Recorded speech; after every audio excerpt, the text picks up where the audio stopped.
I am. You see me reclining. You probably see my feet too. Right here is all dirty and nasty and carrying on from being outside working all day long, getting ready for God's gathering of the saints.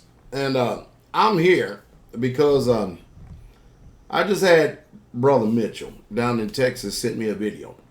I want y'all to listen to me very closely. All right, please listen to me very closely. I am going to be truthful and state facts here. We know that the Supreme Court of the United States of America has already passed into law. Now, first of all, number one, for all you who are new to this channel, listening to me, my name is Pastor Dow. I'm going to state my opinion, also my personal conviction and beliefs in this. But more than anything, what I want to do is I want to put a finger on what I believe to be our social ills today and how we are literally manipulated, controlled, and dominated through the mainstream news media, force-fed to accept people who have alternate minds. Now listen to me very closely. What is amazing to me as a young man when I would read the Bible, okay, I would say, Abraham, I'm going to state facts now. Abraham was a polygynist.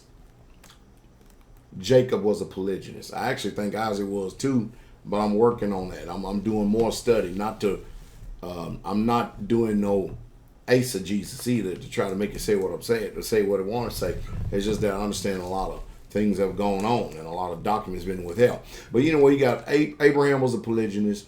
You have Jacob, no doubt, of the 12 tribes of Israel was a polygynist. You have Moses was a polygynist. We're talking about some great men here.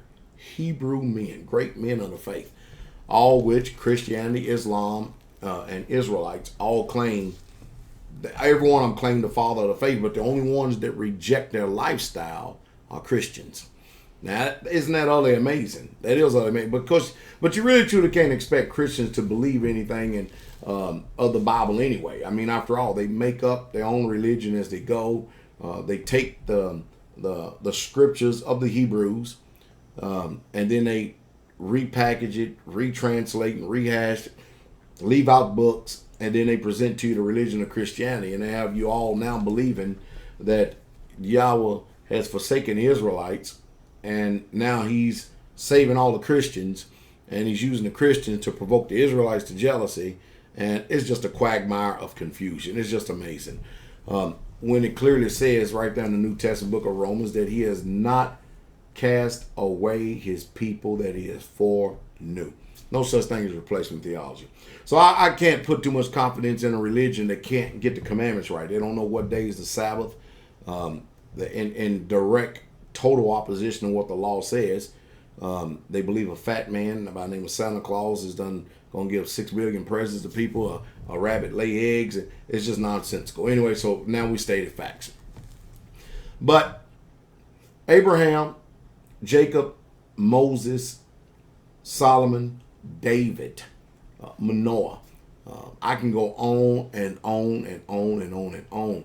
How that these patriarchs, who we will see, those of us who are going to Shemaim or to heaven or the kingdom, they're going to be ruling in this kingdom. Never once did the Most High ever rebuke them for their lifestyle. Well, now we live in America, who champions itself as the epitome of righteousness for the whole total so-called quote-unquote free world. All right? Now, America's redefining everything. The chickens are coming home to roost.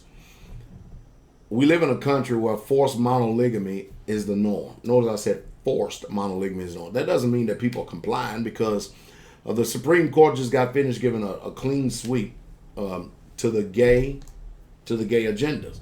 No longer do the gays have to so-called quote-unquote live in a closet. In the last 10 years, I didn't even think they was in the closet anyway. They're all over the place. I mean, they're everywhere you look, everywhere you go, they're there.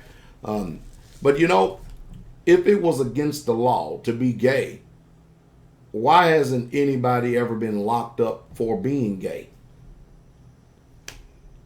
But it's amazing. A world that champions itself as the Bible is its sole source of spirituality, it still is appalling to me how that they can easily accept the gays, and society can accept the gays, but then they reject. That's why it's spiritual. They reject the biblical lifestyle of polygyny.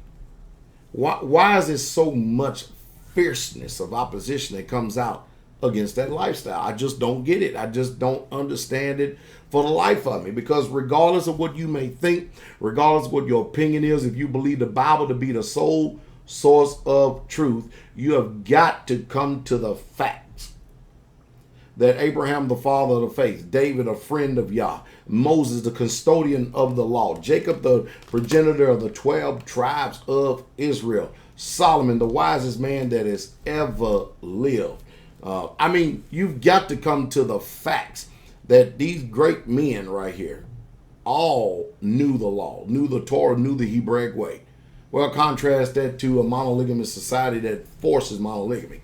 Well, this is what I'm getting to, because he sent me a video, and I'm including the link down here below, and it's just loaded. It's got 2.5 million hits, and it's definitely people in favor of, because it's got 24,000 thumbs up, 2,000 thumbs down. And what we have here is we have a man that is a woman, and we have a woman that is a man. And they are functioning in society. Both of them have changed the way their appearance, the way they look. They are called transgender. What I'm getting to is this. This is a news source, ABC, a reputable news source, 2020. And they are literally, the way they got it set up and everything, they're basically telling society, stop with your discrimination with these people and accept these people for the choices and the decisions that they have made. My question is, why this hypocritical, two-faced society is not doing that for polygyny, which is the only biblical lifestyle when you weigh it against the LGBT movement that is approved by the creator universe. Why is it that this society is so fiercely against it? I don't understand. But they're silent and mute when it comes to the LGBT movement. I just don't understand it at all. I never will understand it, because I'm an Israelite and I function out the law, statutes, and commandments. But you know what's amazing? Then there's another one down here. There's this little girl named Jazz. I'm looking at. She's a transgender at 11, and her family is allowing her to function as transgender at 11. And they're all over the mainstream news media telling their story, smiling.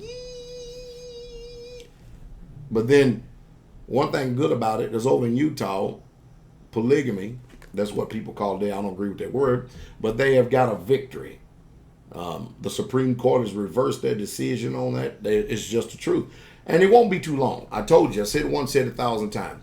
When they pass the gay agenda, it won't be too long that polygamy is going to be right on the heels of it being legalized. Now, I'm going to tell you right now, just like the gays did not care anything about the law, they still function and live together in their lifestyles regardless of what the law said. There are people that's going to do polygyny, and they're going to live their convicted lifestyle the way that consenting adults should, because it's their belief system, and they have the Bible, the strongest a book in the world to back them up, and they don't care what nobody says. But whether you like it or understand not, nobody's being thrown in jail. I've done the research. Nobody's being thrown in jail for being gay. Nobody's being thrown in jail for being in polygyny. There's no jail for adultery in this society now. Amazing, isn't it? And there's no jail for people being transgender or lesbians or gays. There's just simply no jail. And people, regardless, I don't know why you're looking for the approval of the world when you're going to live and do what you want to do anyway. Why even look for it? Why? Society in certain areas is still not going to accept these lifestyles. I live in the South, and it's just a fact. The South don't really truly accept me as a preacher in their world. No, they don't. They really truly don't. I'm fine and good as long as I preach among blacks. But I have a very diverse congregation, showing you that We're just the people that just do not believe in racism in any way, shape, fashion, or form. But I think what's amazing to me is all the news media that they're getting. Now, of course, they show certain polygynous families, and they get TV time, airtime, and news media time and stuff. But these people, when I look at them, they are not functioning after a biblical sort, and they have a lot of drama that goes on. I mean, a lot of it. It's utterly amazing. But still. They're successful enough. And I think I'm saying all these videos because I am utterly amazed how that now everything is changing and everything is shifting, just like I said it would, right before our very eyes. And the only thing they're looking for is to be able to function in a society where people are not looking at them like they're crazy. With the transgender movement, I'm confused. And the reason why I'm confused is this. If you are a man and you hate being a man, but yet you will allow someone that is a woman who is a man who has the same plumbing of what you hate come in. It's so confusing. I can't even get it right. I just don't understand it. You got a woman right here that wants to be a man, and then you have a man over here that wants to be a woman. Both of them have the internal plumbing the way that the Creator made them. And yet, I don't get it. But I know one thing. I'm going to teach our people right. I'm going to teach them the truth, regardless of what society says. And then we live in a society where people have been married, divorced, married, divorced, married, divorced, married, divorced. They're having relationships, committing adultery in these mega churches like you wouldn't believe it. Wife swapping, the whole 9 yards. I mean, they are just swapping wives, swapping husbands, living very loosely. They even go to parties to where whoever you walk up to, and they're Christians.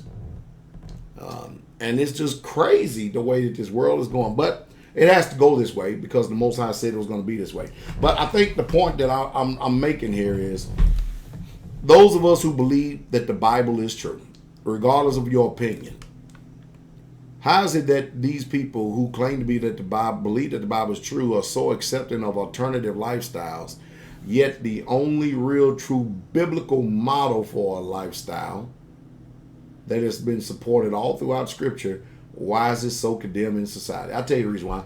Just like the real true people who are real true people of faith, they're condemned. For instance, what do I do to be called a cult, crackpot, fanatic, kook, and everything else besides live for the truth? Believe me, I embrace it, wear it like a glove, because Jesus had already told me that I was going to be hated of all men.